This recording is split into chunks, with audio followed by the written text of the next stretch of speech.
Hello friends, ഏവർക്കും market അപ്ഡേറ്റ്സിൻ്റെ ഒരു പുതിയ എപ്പിസോഡിലേക്ക് വീണ്ടും സ്വാഗതം.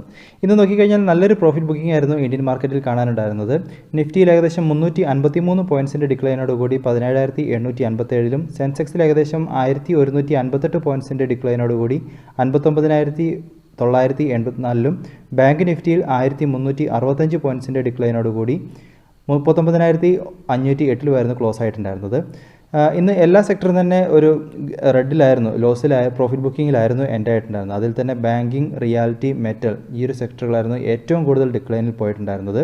നിഫ്റ്റിയിലേക്ക് നോക്കിക്കഴിഞ്ഞാൽ 6 സ്റ്റോക്കുകളാണ് ആകെ അഡ്വാൻസസിലുണ്ടായിരുന്നത്. ബാക്കി 44 സ്റ്റോക്കുകളും ഡിക്ലൈനിങ് മോഡിലായിരുന്നു പോയിട്ടുണ്ടായിരുന്നത്. അതുപോലെ തന്നെ ബ്രോഡർ മാർക്കറ്റിൽ നോക്കിക്കഴിഞ്ഞാലും പ്രോഫിറ്റ് ബുക്കിംഗ് അവിടെയും വിസിബിൾ ആയിരുന്നു. മിഡ് ക്യാപ്പിൽ ഏകദേശം 1.68% ലോസും, സ്മോൾ ക്യാപ്പിൽ 2% ലോസും ഇന്ന് റിപ്പോർട്ട് ചെയ്യപ്പെട്ടു. എന്നിരുന്നാലും റിസൾട്ട് സ്പെസിഫിക് ആയിട്ടുള്ള കുറച്ച് സ്റ്റോക്കുകളിൽ നോക്കിക്കഴിഞ്ഞാൽ ഇൻഡസിൻഡ് ബാങ്ക്, L&T ഇങ്ങനെയുള്ള കുറച്ച് സ്റ്റോക്കുകളിൽ ഒരു ഗെയിനുകൾ ഉണ്ടായിരുന്നു. എന്നിരുന്നാലും പിന്നീട് ഒരു കറക്ഷനോടുകൂടി ചെറിയൊരു ഗെയിനോടുകൂടി അവസാനം എൻഡ് ആവുകയാണ് ഈ ഒരു സ്റ്റോക്കുകളിലും ഉണ്ടായിട്ടുണ്ടായിരുന്നത്. അതുപോലെ തന്നെ IRCTCയെ സംബന്ധിച്ചിടത്തോളം ഇന്ന് അവരുടെ സ്റ്റോക്ക് സ്പ്ലിറ്റിൻ്റെ എക്സിക്യൂഷൻ ഡേ ആയിരുന്നു. അപ്പോൾ എക്സിക്യൂഷന് ശേഷം സ്റ്റോക്ക് സ്പ്ലിറ്റ് ഒരു എക്സിക്യൂഷൻ നടന്നതിന് ശേഷം പിന്നീട് ചെറിയൊരു ഗെയിനുകൾ IRCTCയുടെ സ്റ്റോക്കിലും കാണാനായിട്ട് ഉണ്ടായിരുന്നു.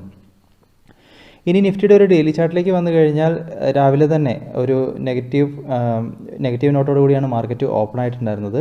അതുമാത്രമല്ല, ഒരു ഓപ്പണിംഗ് ടൈമിൽ തന്നെ നോക്കിക്കഴിഞ്ഞാൽ എല്ലാ സെക്ടറിലും തന്നെ അഡ്വാൻസസ് ഡിക്ലൈൻസ് റേഷ്യോ നെഗറ്റീവ് സൈഡിലേക്കായിരുന്നു നിന്നിട്ടുണ്ടായിരുന്നത്. ഒരു സെല്ലിംഗ് പ്രഷർ രാവിലെ തന്നെ വിസിബിൾ ആയിരുന്നു. തുടർന്ന് വീണ്ടും നല്ലൊരു ഷാർപ്പായിട്ടുള്ളൊരു കറക്ഷൻ നടന്ന് ഏകദേശം 1.94 2% അടുത്തുള്ളൊരു കറക്ഷൻ നിഫ്റ്റിയിൽ നിന്ന് റിപ്പോർട്ട് ചെയ്തിട്ടുണ്ടായിരുന്നു. വളരെ ലോങ് ആയിട്ടുള്ള ഒരു ലോങ് ബിയറിഷ് ക്യാൻഡിൽ പ്ലോട്ട് ചെയ്തുകൊണ്ടാണ് നിഫ്റ്റി ഇന്ന് എൻഡായിരിക്കുന്നത്. അതുമാത്രമല്ല, നമ്മൾ പറഞ്ഞ സപ്പോർട്ട് സോൺ 18,000, അതേപോലെ തന്നെ 17,950 എന്നുള്ള റേഞ്ചിലുള്ള സപ്പോർട്ട് സോണിനെയും ബ്രേക്ക് ചെയ്തുകൊണ്ടാണ് നിഫ്റ്റി ഇന്ന് ക്ലോസ് ചെയ്തിട്ടുള്ളത്. അപ്പോൾ നിഫ്റ്റിയുടെ ഒരു ട്രെൻഡ് വീണ്ടും വീക്കായിട്ടാണ് വന്നിരിക്കുന്നത്. ആ ഒരു ലെവലുകളെല്ലാം ബ്രേക്ക് ചെയ്ത് താഴേക്ക് പോകുന്നു എന്നുള്ളതുകൊണ്ട് ഇനി ഇതിനുള്ള കാരണങ്ങൾ നോക്കിക്കഴിഞ്ഞാൽ ഇന്ന് മോർഗൻ സ്റ്റാൻലി ഇന്ത്യൻ മാർക്കറ്റിനെ ഒരു റേറ്റിംഗ് ഡൗൺഗ്രേഡ് കൊടുത്തിട്ടുണ്ടായിരുന്നു. ഇന്ത്യൻ മാർക്കറ്റ് വളരെ എക്സ്പെൻസീവാണ്, ഓവർ വെയ്റ്റഡ് ആയിട്ട് നിലനിൽക്കുന്നു എന്ന് കാണിച്ചുകൊണ്ട് അവരൊരു റേറ്റിംഗ് ഡൗൺഗ്രേഡ് കൊടുത്തിട്ടുണ്ടായിരുന്നു. അതുമാത്രമല്ല, ഗ്ലോബൽ മാർക്കറ്റും ഫോറിൻ ഇൻസ്റ്റിറ്റ്യൂഷൻ്റെ നമ്മൾ കഴിഞ്ഞ കുറച്ച് ദിവസങ്ങളായിട്ട് കാണുന്നു വിദേശ ധനകാര്യ സ്ഥാപനങ്ങളുടെ ഭാഗത്ത് നിന്ന് സെല്ലിംഗ് തുറന്നുകൊണ്ടിരിക്കുന്നു എന്നുള്ളത്. അപ്പോൾ ആ ഒരു വാർത്തകളെല്ലാം തന്നെ ആ ഒരു കാരണങ്ങളെല്ലാം തന്നെ മാർക്കറ്റിൽ വീണ്ടും ഇമ്പാക്റ്റുകൾ കൊണ്ടുവന്നതായിട്ടാണ് കാണാനുള്ളത്. പിന്നെ അത് മാത്രമല്ല, ഇന്ന് മന്ത്ലി എക്സ്പയറി ഡേ ആയിരുന്നു. അപ്പോൾ അതിൻ്റേതായിട്ടുള്ള വോളറ്റിലിറ്റിയും മാർക്കറ്റിൽ ഇൻഡ്യൂസ് ആയിട്ടുണ്ടായിരുന്നു. അപ്പോൾ മാർക്കറ്റിൽ ഇപ്പോൾ നോക്കിക്കഴിഞ്ഞാൽ എന്തായാലും ഒരു വീക്കായിട്ടാണ് മാർക്കറ്റ് കാണാനുള്ളത്. അതുകൊണ്ട് തന്നെ നമുക്ക് മാർക്കറ്റിൽ കുറച്ച് ഇനിയും കൂടുതൽ കോഷ്യസ് ആയിട്ട് തന്നെ മാർക്കറ്റിനെ അപ്രോച്ച് ചെയ്യേണ്ടിയിരിക്കുന്നുണ്ട്.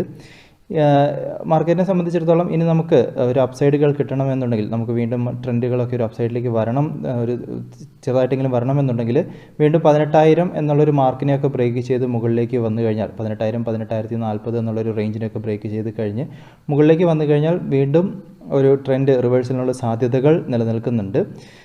എന്നിരുന്നാലും ട്രെൻഡ് വീക്കായിട്ട് നിലനിൽക്കുന്നത് കൊണ്ട് ഇൻവെസ്റ്റേഴ്സ് ആയിട്ടുള്ളവരൊക്കെ അല്ലെങ്കിൽ ഒരു പൊസിഷണൽ ട്രേഡേഴ്സൊക്കെ ഒന്ന് കോഷ്യസ് ആയിട്ട് മാർക്കറ്റിൽ നിൽക്കുക. നമുക്ക് മാർക്കറ്റിൻ്റെ അടുത്തൊരു ട്രെൻഡ് ഐഡൻറ്റിഫൈ ചെയ്തതിന് ശേഷം മാത്രം എൻട്രികൾ എടുക്കുന്നതാണ് സേഫ് ഉണ്ടാവുക.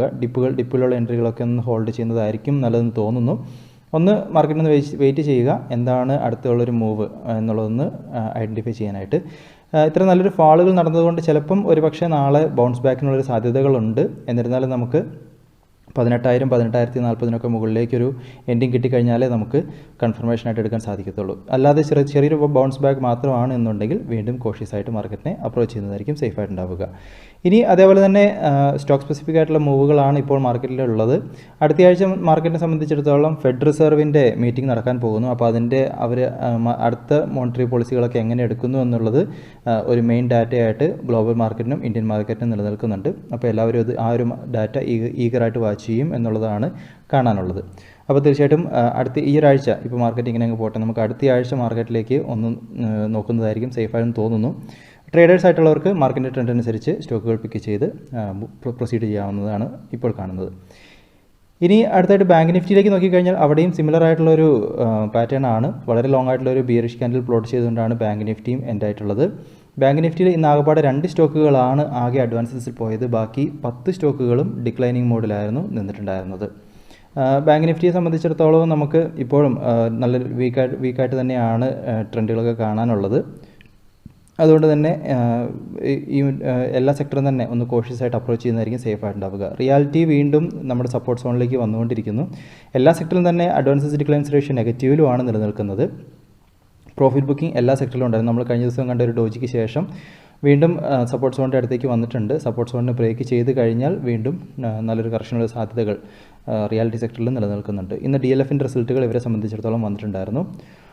ഓട്ടോ സെക്ടറിൽ നോക്കിക്കഴിഞ്ഞാലും പ്രോഫിറ്റ് ബുക്കിംഗ്, IT സെക്ടറിൽ ഏതൊരു സെക്ടർ എടുത്തു കഴിഞ്ഞാലും പ്രോഫിറ്റ് ബുക്കിംഗ് ആണ് കാണാനുള്ളത്. അതുകൊണ്ട് തന്നെ മാർക്കറ്റിൽ ഒന്ന് കോഷ്യസ് ആയിട്ടുള്ള അപ്രോച്ച് എടുക്കുന്നത് കാര്യം ശ്രദ്ധിക്കുക, പ്രത്യേകിച്ചും പൊസിഷണൽ ട്രേഡേഴ്സ് ആയിട്ടുള്ളവർ. അടുത്തതായിട്ട് ഗ്ലോബൽ മാർക്കറ്റിൻ്റെ സിറ്റുവേഷൻസിലേക്ക് വന്നു കഴിഞ്ഞാൽ ഇന്നത്തെ US ഫീച്ചേഴ്സൊക്കെ ഒരു പോസിറ്റീവിലാണ് കാണാനുള്ളത്. ചെറിയൊരു പോസിറ്റീവ് ഓപ്പണിങ്ങിലുള്ള സാധ്യതകൾ US മാർക്കറ്റിൽ കാണുന്നുണ്ട്. യൂറോപ്യൻ മാർക്കറ്റുകൾ മിക്സഡ് ആയിട്ട് നിലനിൽക്കുന്നു. FTSE 19 പോയിൻറ്റ്സ് ഡൗണിൽ ട്രേഡ് ആയിക്കൊണ്ടിരിക്കുന്നു. ഏഷ്യൻ മാർക്കറ്റുകളിൽ SGX നിഫ്റ്റി ഒഴിച്ചു കഴിഞ്ഞാൽ ബാക്കിയെല്ലാം തന്നെ നെഗറ്റീവിലാണ് കാണുന്നത്. SGX നിഫ്റ്റി 41 പോയിൻറ്റ്സ് ഗെയിനോടുകൂടി ഈ ഒരു സമയത്ത് നിലനിൽക്കുന്നുണ്ട്. മാർക്കറ്റുകൾ അത്ര സപ്പോർട്ടീവായിട്ട് കാണുന്നില്ല എല്ലാ മാർക്കറ്റുകളും. തീർച്ചയായിട്ടും രാവിലെ SGX നിഫ്റ്റി ഒന്ന് വാച്ച് ചെയ്യുക. നമുക്ക് അതിനെ ബേസിൽ ഒരു ഓപ്പണിംഗ് പ്രതീക്ഷിക്കാം. എന്നിരുന്നാലും കോഷ്യസ് ആയിട്ടുള്ള സ്റ്റാൻഡുകളാണ് ഇപ്പോൾ മാർക്കറ്റിൽ സേഫ് ആയിട്ടുണ്ടാവുക. അതേപോലെ തന്നെ ഇൻസ്റ്റിറ്റ്യൂഷൻ ആക്ടിവിറ്റികൾ ഫോറിൻ ഇൻസ്റ്റിറ്റ്യൂഷൻ്റെ ഭാഗത്തു നിന്ന് ഇന്നലെയും വിത്ഡ്രോവലിലാണ് നിലനിൽക്കുന്നത്. ഈ ഒരു മാസം ഇതുവരെ ഇന്നത്തെ വന്നിട്ടില്ല. ഇതുവരെ നോക്കിക്കഴിഞ്ഞാൽ 16,611 കോടിയുടെ നെറ്റ് വിത്ഡ്രോവലിൽ വിദേശ ധനകാര്യ സ്ഥാപനങ്ങൾ നിലനിൽക്കുന്നു. ഡൊമസ്റ്റിക് ഇൻസ്റ്റിറ്റ്യൂഷൻ്റെ ഭാഗത്തു നിന്നും ഇന്നലെ 472 കോടിയുടെ ഇൻവെസ്റ്റ്മെൻറ്റിലാണുള്ളത്. അതുപോലെ തന്നെ രൂപയുടെ മൂല്യത്തിലും ഡോളറിന് അഗെയിൻസ്റ്റ് ആയിട്ട് ഒരു നേട്ടം ഇന്നുണ്ടായിട്ടുണ്ട്. 11 പൈസ ഉയർന്ന് 74.92 ട്രേഡ് എൻഡ് ആയിട്ടുള്ളത്. അപ്പോൾ രൂപ സപ്പോർട്ടീവായിട്ട് കാണുന്നു. എന്നിരുന്നാലും ഫോറിൻ ഇൻസ്റ്റിറ്റ്യൂഷൻസ് അതേപോലെ തന്നെ ഗ്ലോബൽ മാർക്കറ്റുകൾ അത്ര സപ്പോർട്ടീവായിട്ട് കാണുന്നില്ല. എന്നിരുന്നാലും നമുക്ക് നാളെ പറഞ്ഞതുപോലെ തന്നെ ചിലപ്പോൾ ഒരു ബൗൺസ് ബാക്കിനുള്ള സാധ്യതകൾ പ്രതീക്ഷിക്കാം. എന്നിരുന്നാലും കോഷ്യസ് സ്റ്റാൻസിൽ എടുക്കുന്ന കാര്യം ശ്രദ്ധിക്കുക. ഇനി സ്റ്റോക്കുകളെ സംബന്ധിച്ചിടത്തോളവും ഇപ്പോൾ നമുക്ക് ഒരു സ്വിങ്ങിന് അങ്ങനത്തെ ഒരു പോസിബിലിറ്റികൾ കാണുന്നില്ല. കാരണം നമുക്ക് ഇപ്പോഴത്തെ ഒരു മാർക്കറ്റ് വീക്കായിട്ട് നിലനിൽക്കുന്നത് കൊണ്ട് അതുകൊണ്ട് തന്നെ നമുക്ക് മാർക്കറ്റ് ഒരു ട്രെൻഡ് ഐഡൻറ്റിഫൈ ചെയ്തതിന് ശേഷം സ്റ്റോക്ക് പിക്കുകളിലേക്ക് പോകാം. ട്രേഡിങ്ങിലുള്ള സ്റ്റോക്കുകൾ അന്നത്തെ മാർക്കറ്റിൻ്റെ ട്രെൻഡ് അനുസരിച്ച് പിക്ക് ചെയ്യുക. ഇനി പ്രധാനപ്പെട്ട ന്യൂസ് അപ്ഡേറ്റുകളിലേക്ക് പോയി കഴിഞ്ഞാൽ ആദ്യം തന്നെ L&Tയെ സംബന്ധിച്ചിടത്തോളം അവരുടെ കൺസ്ട്രക്ഷൻ ആം ഒരു ലാർജ് ഓർഡർ വിൻ ചെയ്തതായിട്ട് സെൻട്രൽ പബ്ലിക് വർക്ക്സ് ഡിപ്പാർട്ട്മെൻറ്റ് ഭാഗത്തു നിന്ന് വിൻ ചെയ്തതായിട്ട് അപ്ഡേറ്റുകളിൽ കാണിച്ചിരിക്കുന്നു. ഇനി അതുപോലെ വിപ്രോയെ സംബന്ധിച്ചിടത്തോളം അവർ കേരള സ്റ്റേറ്റ് കോപ്പറേറ്റീവ് ബാങ്കിൻ്റെ ഭാഗത്തു നിന്നും ഒരു മൾട്ടി ഇയർ കോൺട്രാക്റ്റ് വിൻ ചെയ്തിരിക്കുന്നു എന്ന രീതിയിലൊരു അപ്ഡേറ്റുകൾ കണ്ടിട്ടുണ്ടായിരുന്നു. ഡാബർ ഇന്ത്യയെ സംബന്ധിച്ചിടത്തോളം അവർ ബേബി ഡയപ്പർ സെഗ്മെൻറ്റിലേക്ക് ഒരു എൻട്രി ആലോചിക്കുന്നു. അപ്പോൾ അതിന് വേണ്ടിയിട്ട് അവരുടെ ബേബി കെയർ സെഗ്മെൻറ്റിനൊക്കെ വീണ്ടും എക്സ്പാൻഡ് ചെയ്യാനായിട്ട് പോവുകയാണ്. അപ്പോൾ ഈ ഒരു ഡയപ്പർ പാൻസ് എല്ലാം അവർ ഫ്ലിപ്കാർട്ടിൽ ലോഞ്ച് ചെയ്യാനായിട്ട് ഇ-കൊമേഴ്സ് പ്ലാറ്റ്ഫോം ലോഞ്ച് ചെയ്യാനായിട്ടാണ് ഉദ്ദേശിക്കുന്നതെന്നാണ് അപ്ഡേറ്റുകളിൽ കാണിച്ചിരിക്കുന്നത്. ഇനി ബജാജ് ഓട്ടോയെ സംബന്ധിച്ചിടത്തോളം അവരുടെ ഒരു subsidiary Bajaj auto consumer finance എന്നുള്ളൊരു സബ്സിഡറി അവർ എസ്റ്റാബ്ലിഷ് ചെയ്യാൻ പോകുന്നു. പ്രധാനമായിട്ടും അവരുടെ കസ്റ്റമേഴ്സിന് വെഹിക്കിൾ ഫിനാൻസ് പ്രൊവൈഡ് ചെയ്യുന്നതിനുള്ള ഒരു ഓപ്പർച്യൂണിറ്റിക്കാണ്, ആ ഒരു ബിസിനസ്സിന് വേണ്ടിയിട്ടാണ് ഈ ഒരു സബ്സിഡറി എസ്റ്റാബ്ലിഷ് ചെയ്യുന്നതെന്നാണ് അപ്ഡേറ്റുകളിൽ കാണിച്ചിരിക്കുന്നത്. ഇനി അടുത്തായിട്ട് Q2 റിസൾട്ടുകളിലേക്ക് വന്നു കഴിഞ്ഞാൽ ബജാജ് ഫിൻസർവിനെ സംബന്ധിച്ചിടത്തോളം 14% വർധനവുകളാണ് ഇയർ ഓൺ ഇയറിൽ അവർക്ക് നെറ്റ് പ്രോഫിറ്റിൽ ഉണ്ടായിട്ടുള്ളത്. 1122 കോടി നെറ്റ് പ്രോഫിറ്റായിട്ട് റിപ്പോർട്ട് ചെയ്തിരിക്കുന്നു. റവന്യൂവിലും 19% മുകളിലുള്ള വർധനവുകൾ ഉണ്ടായതായിട്ടാണ് അപ്ഡേറ്റുകളിൽ കാണിച്ചിരിക്കുന്നത്. ഇനി മാരിക്കോ ലിമിറ്റഡിലേക്ക് വരുമ്പോൾ 316 കോടി നെറ്റ് പ്രോഫിറ്റായിട്ട് റിപ്പോർട്ട് ചെയ്തിരിക്കുന്നു. കഴിഞ്ഞ വർഷം അവർക്ക് സെപ്റ്റംബർ ക്വാർട്ടറിൽ 273 കോടിയായിരുന്നു നെറ്റ് പ്രോഫിറ്റായിട്ട് നിന്നത്. ഇൻകത്തിലും നല്ലൊരു വർധനവുകൾ ഉണ്ടായതായിട്ടാണ് അപ്ഡേറ്റുകളിൽ കാണിച്ചിരിക്കുന്നത് ഇയർ ഓൺ ഇയറിൽ. ലൂപ്പിനിലേക്ക് വരുമ്പോൾ 2098 കോടിയുടെ നെറ്റ് ലോസ് ആണ് അവർ ഈ ഒരു ക്വാർട്ടറിൽ ഉണ്ടായിരിക്കുന്നത്. കഴിഞ്ഞ വർഷം അവർക്ക് 211 കോടിയുടെ നെറ്റ് പ്രോഫിറ്റ് ആയിരുന്നു നിലനിന്നത്. റവന്യൂ നോക്കിക്കഴിഞ്ഞാൽ എന്നിരുന്നാലും റവന്യൂവിലൊരു ചെറിയൊരു വർധനവുകൾ ആണ് അവർ കാണിച്ചിരിക്കുന്നത്. 4091 കോടി ടോട്ടൽ റവന്യൂ ആയിട്ട് റിപ്പോർട്ട് ചെയ്തിരിക്കുന്നു. ഇനി ടാറ്റ പവറിലേക്ക് വരുമ്പോൾ നെറ്റ് പ്രോഫിറ്റിൽ 51% വർധനവുകളാണ് ഉണ്ടായിരിക്കുന്നത്. 421 കോടി നെറ്റ് പ്രോഫിറ്റായിട്ട് റിപ്പോർട്ട് ചെയ്തിരിക്കുന്നു. അതുപോലെ തന്നെ ഓപ്പറേഷൻസിനുള്ള റവന്യൂവിലും 18% വർധനവുകൾ ഉണ്ടായതായിട്ടാണ് കാണിച്ചിരിക്കുന്നത്. ഇതിനുള്ള കാരണങ്ങളായിട്ട് പറഞ്ഞിരിക്കുന്നത് ഡൊമസ്റ്റിക് പവർ ഡിമാൻഡിലുള്ള വർധനവുകളാണ് ഈ ഒരു റവന്യൂവിലൊക്കെ വർധനവിന് കാരണങ്ങളായിട്ട് കാണിച്ചത്. കാരണം ഇപ്പോൾ നമുക്കൊരു ലോക്ക്ഡൗണിലൊക്കെ ഒരു റിലാക്സേഷൻസ് കൊണ്ടുവന്നു, കമ്പനികളൊക്കെ വീണ്ടും ആരംഭിച്ചിരിക്കുന്നു. അപ്പോൾ ആ ഒരു കാരണങ്ങളൊക്കെ ഇവരുടെ പവർ ഡിമാൻഡിൽ വർധനവുകൾ ഉണ്ടായി, അതാണ് ഈ ഒരു വർധനവിന് കാരണങ്ങളായിട്ട് അവർ പറഞ്ഞിരിക്കുന്നത്. അതുമാത്രമല്ല ശ്രദ്ധിക്കേണ്ട വേറൊരു വിഷയം, ഇവരുടെ റിന്യൂവബിൾ എനർജി സെഗ്മെൻറ്റിലേക്ക് നോക്കുമ്പോൾ അവിടെയുള്ള റവന്യൂവിലും നല്ലൊരു വർധനവുകളുണ്ട്. അപ്പോൾ ഇത് ഫ്യൂച്ചറിലേക്ക് നോക്കുമ്പോൾ നല്ലൊരു പോസിറ്റീവായിട്ടുള്ളൊരു ന്യൂസാണ്. അപ്പം നല്ലൊരു റിസൾട്ടുകളാണ് ഇവരുടെ ഭാഗത്തുനിന്നുണ്ടായിരിക്കുന്നത്. എന്നിരുന്നാലും ഇന്ന് ഇവർക്ക് ഒരു ലോസോട് കൂടിയാണ് ഇന്ന് സ്റ്റോക്ക് എൻഡ് ആയിട്ടുള്ളത്. ഇനി ഇൻഡിഗോയിലേക്ക് വരുമ്പോൾ 1435 കോടിയുടെ നെറ്റ് ലോസ് ആണ് അവർ ഈ ഒരു ക്വാർട്ടറിൽ റിപ്പോർട്ട് ചെയ്തിരിക്കുന്നത്. കഴിഞ്ഞ വർഷത്തെ സെപ്റ്റംബർ ക്വാർട്ടറിനെ അപേക്ഷിച്ച് നെറ്റ് ലോസ് വീണ്ടും വർദ്ധിച്ചിരിക്കുകയാണ്. എന്നിരുന്നാലും റവന്യൂ നോക്കുമ്പോൾ 104% വർധനവ് ഇയർ ഓൺ ഇയറിൽ ഉണ്ടായിട്ടുണ്ട്. അപ്പോൾ അതിനുള്ള കാരണം പറഞ്ഞിരിക്കുന്നത് ഇപ്പോൾ എയർ ട്രാഫിക്കിലൊക്കെ വീണ്ടും എയർ പാസഞ്ചർ ട്രാവലിലൊക്കെ വീണ്ടും വർധനവുകൾ വന്നിട്ടുണ്ട്. കാരണം ഇപ്പോൾ കപ്പാസിറ്റികളൊക്കെ വീണ്ടും വർദ്ധിപ്പിച്ചിരിക്കുന്നു. അതുപോലെ തന്നെ ലോക്ക്ഡൗൺ റിലാക്സേഷൻസ് വന്നിരിക്കുന്നു. അപ്പോൾ അതിനെ തുടർന്ന് ഈ ഒരു പാസഞ്ചേഴ്സിൻ്റെ എണ്ണം കൂടിയത് റവന്യൂവിൽ വർധനവുകൾ ഉണ്ടാക്കി എന്ന് അപ്ഡേറ്റുകളിൽ പറഞ്ഞിരിക്കുന്നു. എന്നിരുന്നാലും ഇപ്പോൾ വർദ്ധിച്ചുകൊണ്ടിരിക്കുന്ന ഫ്യൂൽ കോസ്റ്റ് അത് ഇവരുടെ പ്രോഫിറ്റിൽ ഇവരുടെ മാർജിനിൽ നല്ലൊരു ഇമ്പാക്റ്റുകൾ കൊടുത്തതായിട്ടാണ് അപ്ഡേറ്റുകളിൽ പറഞ്ഞിരിക്കുന്നത്.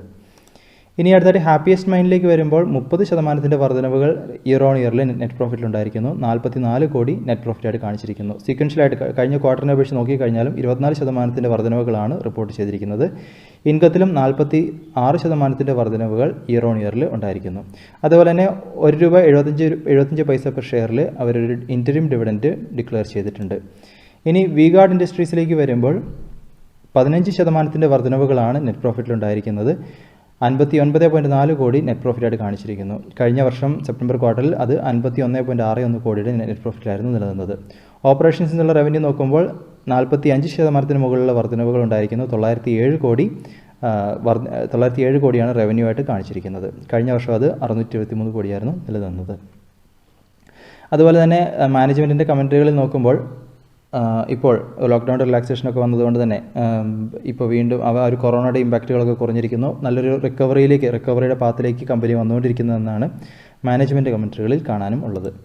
ഇനി അദാനി ഗ്രീൻ എനർജിയിലേക്ക് നോക്കിക്കഴിഞ്ഞാൽ 6 മടങ്ങിൻ്റെ വർധനവുകളാണ് നെറ്റ് പ്രോഫിറ്റിൽ റിപ്പോർട്ട് ചെയ്തിരിക്കുന്നത്. 100 കോടി നെറ്റ് പ്രോഫിറ്റായിട്ട് കാണിച്ചിരിക്കുന്നു. കഴിഞ്ഞ സെപ്റ്റംബർ ക്വാർട്ടറിൽ അവർക്ക് 17 കോടിയുടെ നെറ്റ് പ്രോഫിറ്റായിരുന്നു നിലനിന്നത്. പ്രധാനമായിട്ടും റവന്യൂയിലുള്ള വർധനവുകളാണ് ഈ ഒരു നെറ്റ് പ്രോഫിറ്റിന് കാരണങ്ങളായിട്ട് കാണിച്ചിരിക്കുന്നത്. ഇനി ഗുജറാത്ത് ഗ്യാസിലേക്ക് വരുമ്പോൾ 249 കോടിയുടെ നെറ്റ് പ്രോഫിറ്റാണ് കാണിച്ചിരിക്കുന്നത്. കഴിഞ്ഞ വർഷം അവർക്ക് 475 കോടിയായിരുന്നു നെറ്റ് പ്രോഫിറ്റായിട്ട് നിലനിന്നത്. ഒരു ഇടിവാണ് അവർക്ക് നെറ്റ് പ്രോഫിറ്റിലുണ്ടായിരിക്കുന്നത്. എന്നിരുന്നാലും ഇൻകത്തിൽ ടോട്ടൽ റവന്യൂ നോക്കുമ്പോൾ അതിലൊരു വർധനവുകൾ ഉണ്ടായി ഇയർ ഓൺ ഇയറിലെന്നും അപ്ഡേറ്റുകളിൽ കാണാനുണ്ട്. ഇനി L&Tയുടെ റിസൾട്ടിലേക്ക് നോക്കിക്കഴിഞ്ഞാൽ 1819 കോടി നെറ്റ് പ്രോഫിറ്റായിട്ട് കാണിച്ചിരിക്കുന്നു.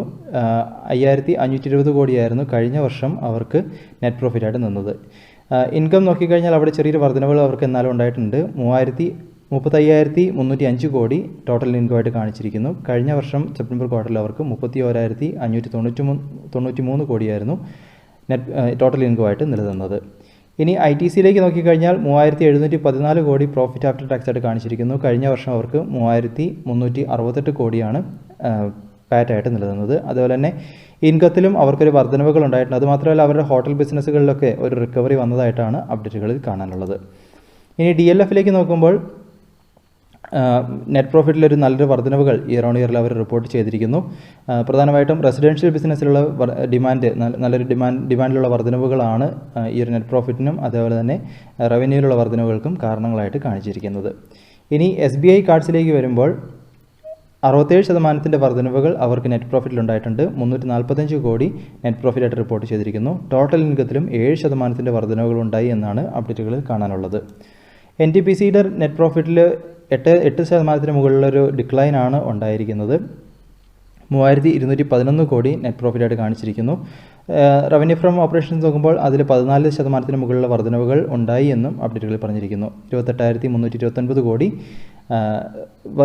റവന്യൂ ആയിട്ട് റിപ്പോർട്ട് ചെയ്തിരിക്കുന്നു. ഇപ്പോൾ പവർ ഡിമാൻഡിലുള്ള വർധനവുകൾ കാരണം റിലാക്സേഷനൊക്കെ വന്നതും കമ്പനികളൊക്കെ വീണ്ടും പുനരാരംഭിച്ചതൊക്കെ അവരുടെ പവർ ഡിമാൻഡിലുള്ള വർധനവുകൾ ഉണ്ടാക്കി അത് റവന്യൂവിൽ നല്ലൊരു വർധനവിന് കാരണങ്ങളായിട്ടും അവർ കാണിച്ചിരിക്കുന്നു.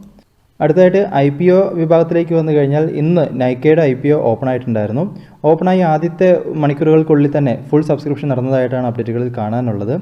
ടോട്ടൽ ഇന്നത്തെ ഒരു ഡേ ഫുൾ നോക്കിക്കഴിഞ്ഞാൽ 1.55 മടങ്ങിൻ്റെ സബ്സ്ക്രിപ്ഷനാണ് ടോട്ടലായിട്ട് അവർക്ക് കിട്ടിയിരിക്കുന്നത്. അതുപോലെ തന്നെ റീറ്റെയിൽ പോർഷനിൽ 3.5 മടങ്ങിൻ്റെ സബ്സ്ക്രിപ്ഷനും നടന്നതായിട്ട് കാണുന്നു. അപ്പോൾ മാർക്കറ്റ് നല്ലൊരു വീക്കായിട്ട് പ്രോഫിറ്റ് ബുക്കിങ്ങിലേക്ക് പോയി എങ്കിലും ഇവരുടെ നൈക്കയുടെ IPOയ്ക്ക് നല്ലൊരു റെസ്പോൺസാണ് മാർക്കറ്റിൽ കിട്ടിയിട്ടുള്ളത്. അപ്പോൾ ഇനി 2 ദിവസം കൂടി IPO വിൻഡോ ഓപ്പൺ ആയിട്ടുണ്ടാവും. തീർച്ചയായിട്ടും നിങ്ങൾ ഇൻട്രസ്റ്റഡ് ആണ് എങ്കിൽ ട്രൈ ചെയ്യുക. അതേപോലെ തന്നെ നാളെ ഫിനോ പേയ്മെൻറ്റ്സ് ബാങ്കിൻ്റെ IPO ഓപ്പൺ ആവുകയാണ്.